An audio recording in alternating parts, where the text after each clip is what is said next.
economic growth in New Zealand for the benefit of all New Zealanders. Well done. Excellent speech. Thank you. I call the Honourable Member Tracy Martin. Kia ora, Mr. Speaker. Kia ora, Tracy.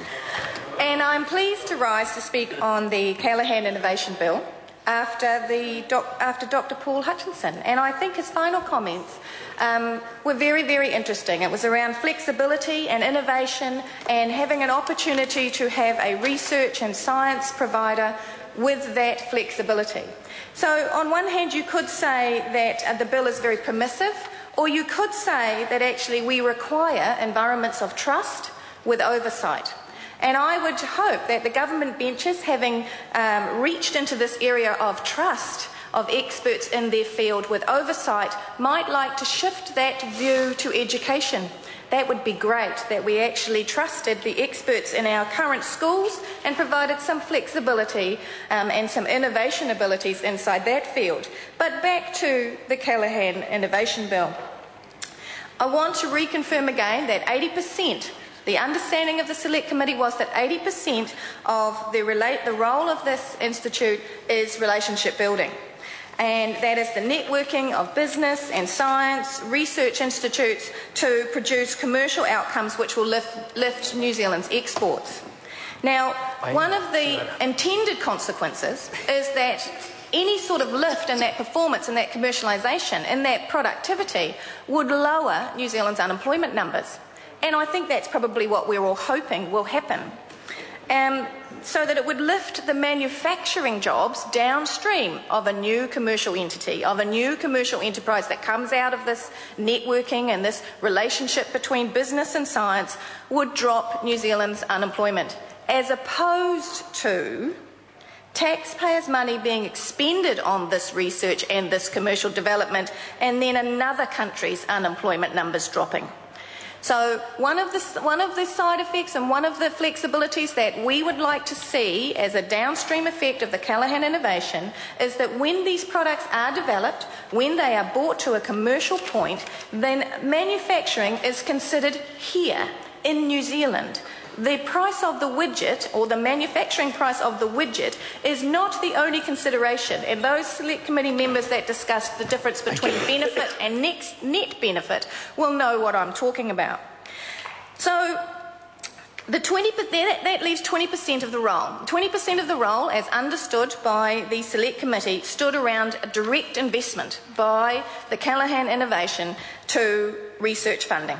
And that was very, very clear, and I was pleased to hear the Minister say in the beginning of his speech that the Callaghan Innovation would not be a distributor of contestable funds, because it was a concern around being them having two hands in the same pot. I guess what it does do, though, is it now opens concerns that the members on the opposition benches of the Select Committee attempted to get some security around the way that the Institute would seek funding. It was very clear from the submissions that contestable funding is tight. We did not want to see another player in that field.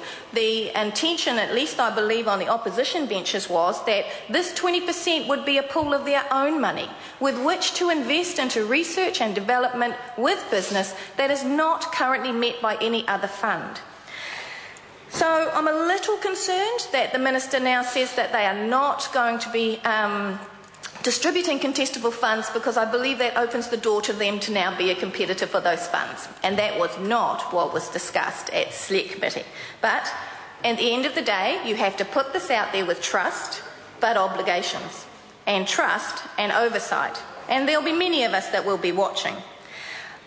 We also had a big conversation around the duplication of research, and I want to also put that on the record, that it was made clear to us at Select Committee that not all duplication is bad, that particularly in research, to have the testing or the research done by another organisation completely hands-off and removed from the first one to verify results or to maximise whatever the outcomes are is not necessarily a bad thing. But it is going to be one of the things that the Callaghan Innovation is going to have to work out over time. Where is that balance between productivity, as in duplication of research, and then actual destructive duplication.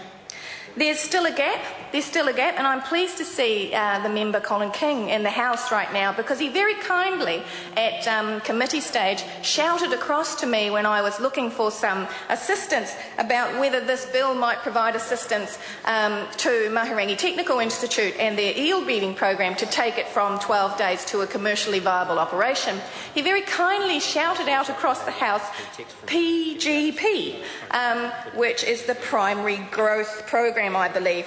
And I am partnership, I beg your pardon, Primary Growth Partnership.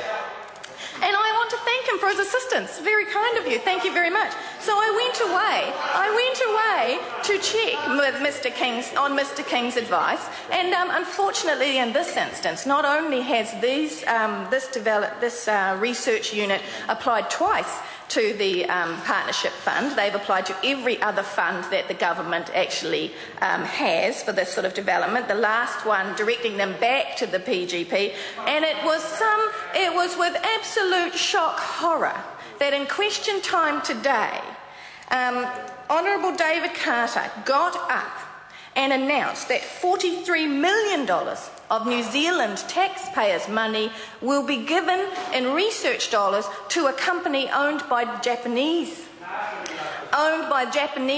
and therefore this small, completely New Zealand-based, New Zealand-owned, New Zealand Research Institute cannot find $3 million from its own government. And I think that's a shame, Mr. King, and any assistance you would like to give me and the people at Mahurangi Technical Institute in Warkworth to bring forward what will be one of the most productive industries for this country in an export market that everybody in Asia will be very keen to participate in. I welcome your assistance, Mr. King. My office number is on your dial.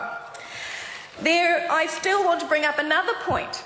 There is a requirement to reimburse the ratepayers of Auckland. The ratepayers of Auckland, or more specifically actually, the ratepayers of the old Manukau City Council invested into the food bowl.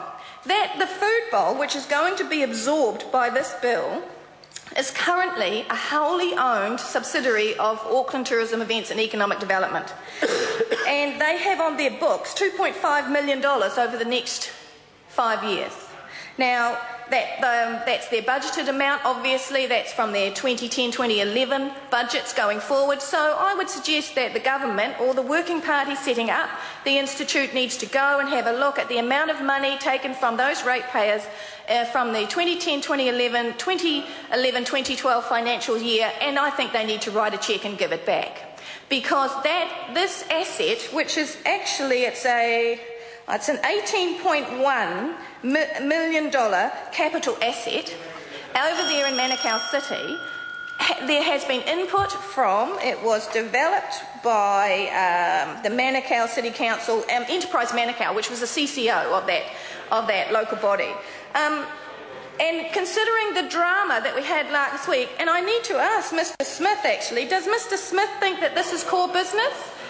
Does Dr. Smith, I beg your pardon, everybody wants their title, does Dr. Smith believe that this is core business, that the ratepayers of the legacy Manukau City or the ratepayers of Auckland should be investing in this?